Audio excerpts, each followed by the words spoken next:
प्रिय संस्कृत मित्राणी, नमो नमः। राम राम, सत श्री अकाल। कैसे हैं सभी? देखिए, कल हमने पढ़ा था संधि के प्रकार। अंत में आते आते हमने पढ़ा था संधि के प्रकार, जिसमें हमने पढ़ा था अच संधि, हल संधि, विसर्ग संधि। इसके बारे में थोड़ा सा और डीप जाएंगे, क्योंकि आयोग अब आजकल साधारण प्रश्न नहीं करता है, वो भी डीप प्रश्न पढ़ता है, तो हमें अपना ज्ञान भी उसी स्तर तक लेकर जाना पड़ेगा। देखिए, हम संधि के भेद पढ़ रहे थे।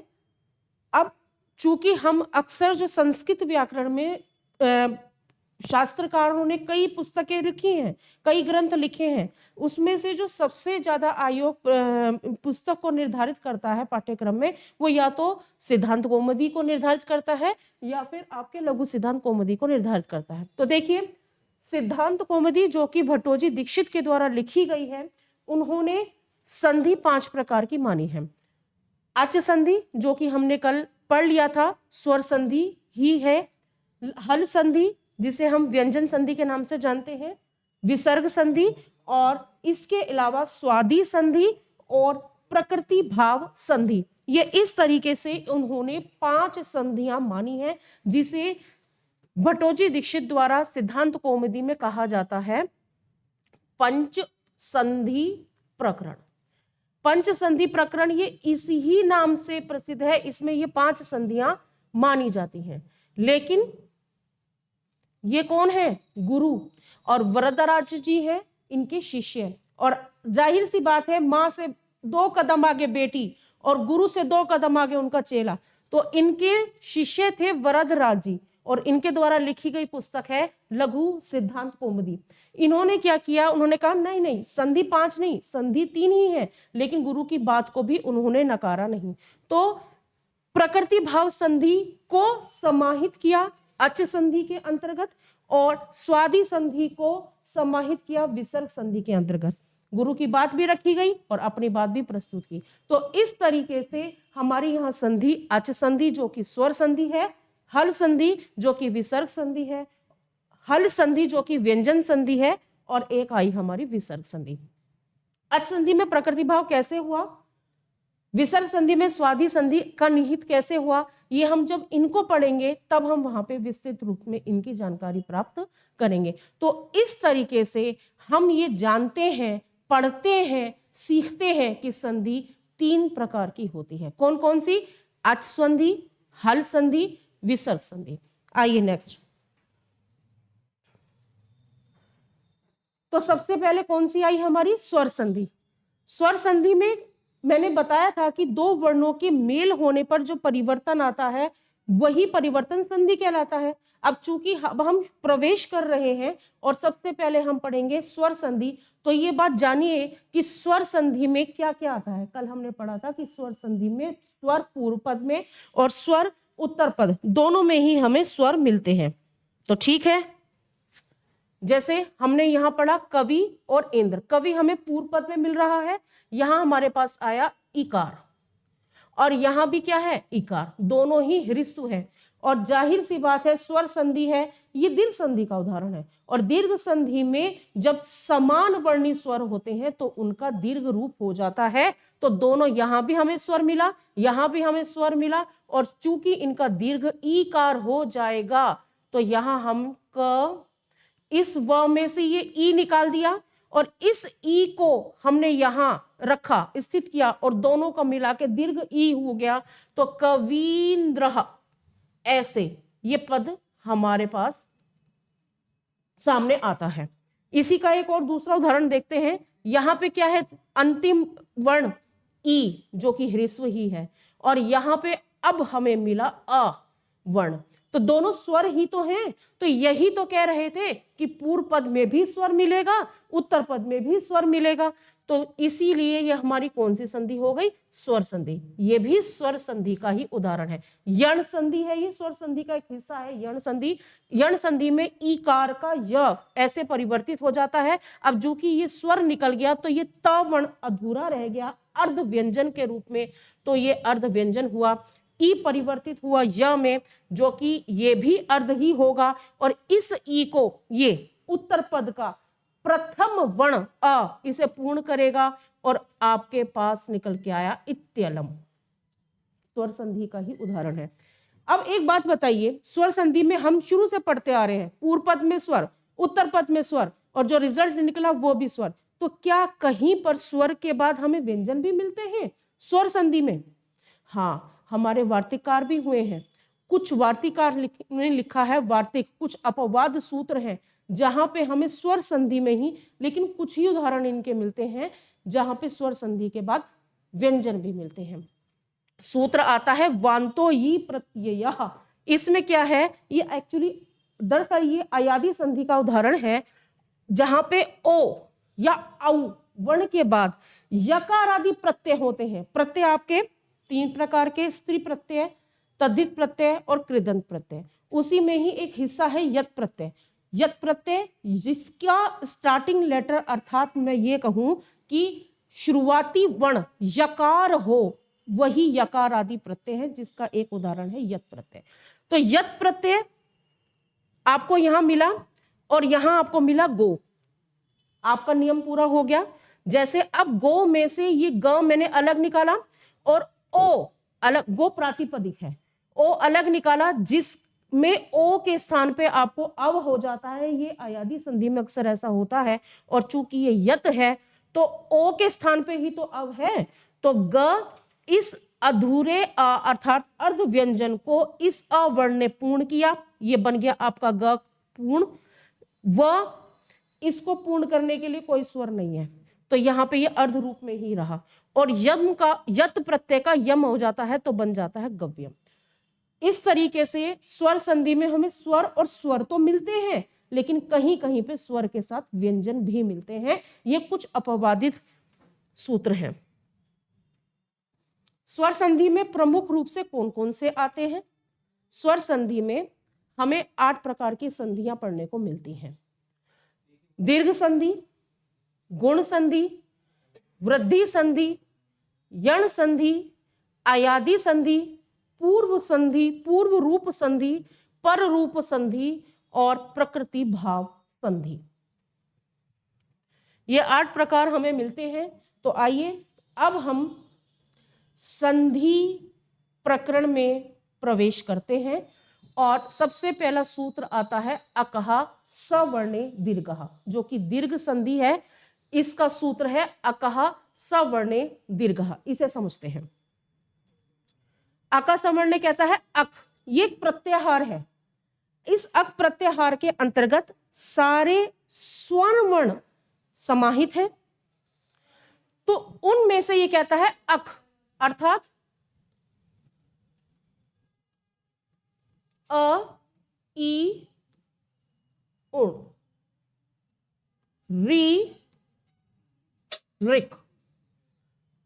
अब ये जो अंतिम इत संज्ञक वर्ण है, इनकी इत संज्ञा हो जाती है। ये माहेश्वर सूत्र है, माहेश्वर सूत्र के शुरुआती 2 सूत्र है, इसमें यहां इनकी इत संज्ञा हो जाती है, अर्थात इन्हें गिना नहीं जाता।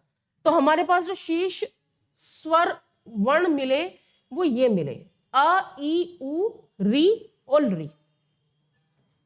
तो अ जो कि शुरुआती वर्ण है और क जो कि अंतिम वर्ण है, तो शुरुआती और अंतिम वर्ण को मिला के प्रत्याहार बन जाते हैं। तो ये क्या है? अक प्रत्याहार है। तो बस यही तो कह रहा है ये सूत्र, कहता है कि अक अर्थात यहां आपको पूर्व पद में क्या मिले? अक मिले। और सवर्णे, सप्तमी भक्ति का एक वचन, सवर्ण अर्थात समान वर्णी। और समान वर्णी कौन होते हैं?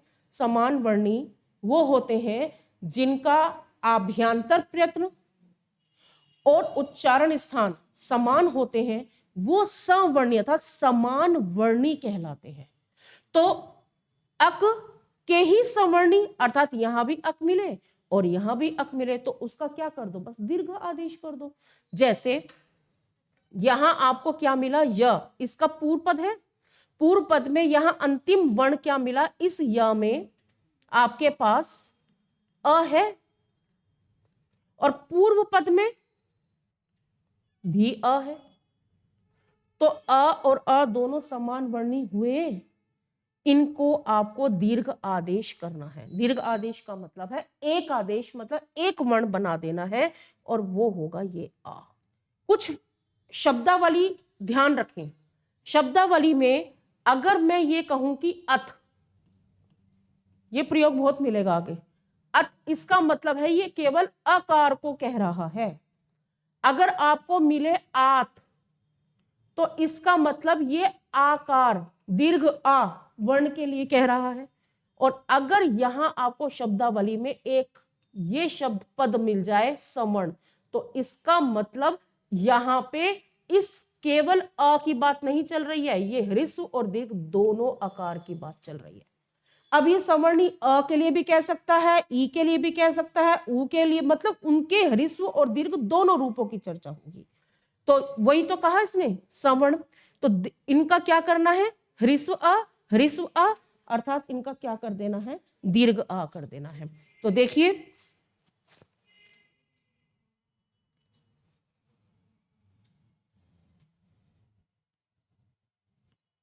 दै त, इस या में से जो अ निकला और अरी का अ निकला उसको ये दीर्घ कर दिया, तो बन गया दैत्य दीर्घ आ।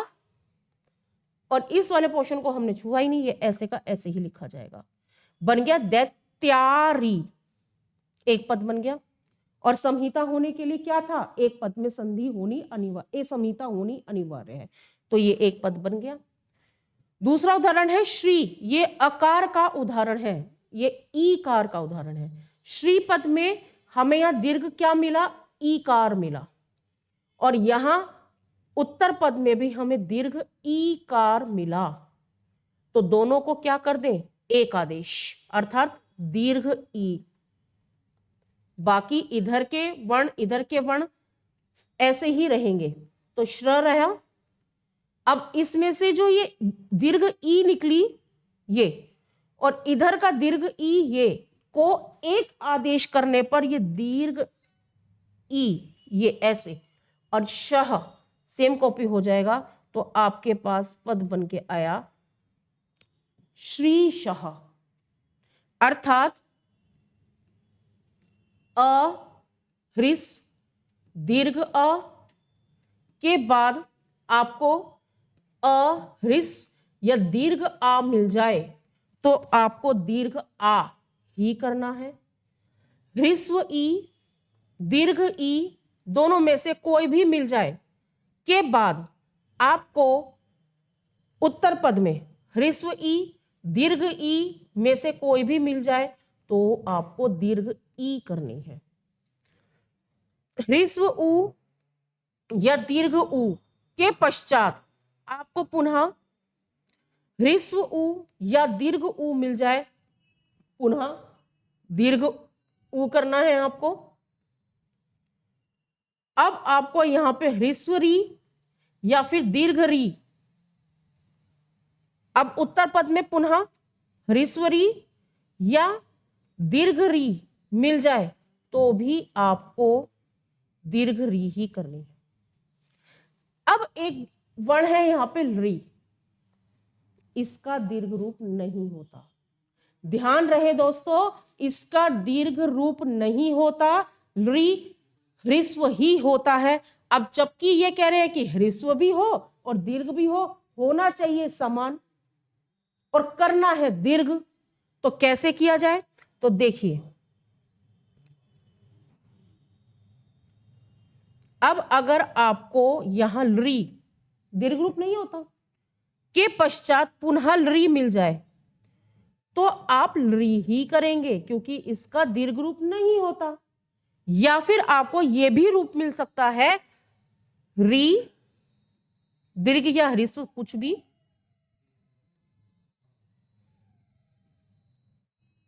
और इसके पश्चात आपको री मिल जाए, तो भी आपको री ही करना है। री और री दोनों सवर्णी हैं, ऐसा वार्तिककार ने माना है। इसके कुछ उदाहरण कर लेते हैं। देखिए यह अभ्यास है, यदा प्लस अभवत, यहां आपको क्या मिला पूर्व में, देखिए दीर्घ आ मिला और यहां क्या मिला, ह्रस्व आ, तो दीर्घ आ ह्रस्व आ को दीर्घ आ ही करेंगे। आपको पूर्व पद उत्तर पद में दोनों जगह सेम वर्ण दिखने चाहिए, और उनका दीर्घ रूप करते चले जाओ, पद बनता चला जाएगा, संधि होती चली जाएगी। दीर्घ आ, ह्रस्व आ, मतलब आ ही करना है तो कर दीजिए। यदा, ये इसी में समाहित हो गया और भवत बन गया यदा भवत, ये दीर्घ संधि का उदाहरण है। फिर देखिए इति और इव, पूर्व पद में क्या मिला, ह्रस्व ई, यहां भी ह्रस्व ई, दीर्घ करनी है ई, स्वरों का ही खेल है बस। ई दीर्घ ई कर दो, ती व बन गया इतीव। विष्णु में ह्रस्व उ मिला, उदय यहां पर दीर्घ ह्रस्व उ मिला, ह्रस्व को आपको दोनों को दीर्घ रूप में परिवर्तन करना है तो विष्णु, अब दोनों को दीर्घ उ ये कर दिया, बाकी दयः बन गया विष्णु दयः। नेक्स्ट देखें जल्दी से, तब इसमें अकार है, आकार में आ है। अब आपको क्या मिल गया, ह्रस्व और दीर्घ का मेल कर दो, योग कर दो, त व दीर्घ करना है ना तो वा और कारः, तवाकारः। विद्या दीर्घ आ, आतुर में भी दीर्घ आ, दोनों को क्या करना है, दीर्घ आ ही करना है तो बन गया वी द्य, अब दीर्घ आ करेंगे आ और तुरह तो बन गया विद्या तुरह। नेक्स्ट देखेंगे जल्दी से, होत्री, देखिए यहां पे, देखिए यहां पे ये रीकार मिला ह्रस्व और रीकारः में भी री ह्रस्व मिला तो हमें क्या करना है, दीर्घ रूप में परिवर्तित कर देना है तो हो त, अब दीर्घ री करेंगे ये हो गया दीर्घ रूप और कारः तो बन गया होत्री कारः। मातृ फिर री मिला, ऋणम में री मिला, दोनों री को दीर्घ रूप में परिवर्तित करेंगे, मा त दीर्घ रूप में एक ये रहा ह्रस्व, एक ये रहा दीर्घ, अर्णम बन गया मातृणम। गुरु र पे उ है जो कि ह्रस्व में है, उत्साह में भी ह्रस्व उ है, ये देखिए यहां पे, ये देखिए ये रहा, दीर्घ रूप कर देना है तो गु र पे बड़ा उ, ये उत्साह तो बन गया गुरुत्साह। और प्रैक्टिस करें इसकी, देखिए गोरी दीर्घ ई, ईशा में भी दीर्घ ई तो दीर्घ ई हो, सवर्णी है, दीर्घ कर देना, यही तो सूत्र कह रहा है, अकह सवर्णे दीर्घः तो गौ र दीर्घ ई करेंगे और शह तो गौरीशः, परी ह्रस्व ई है, दीर्घ ई है तो सवर्णी, दीर्घ कर दीजिए, प र दीर्घ ईक्षा तो ये जो परीक्षा शब्द है ना, पद है मित्रों, ये संस्कृत का शब्द है परीक्षा। देखिए भू म, इसमें क्या है ह्रस्व ई, आगे क्या मिला ईशः में दीर्घ ई तो ह्रस्व ई दीर्घ ई अर्थात दीर्घ ईकार एकादेश तो भूमिशः।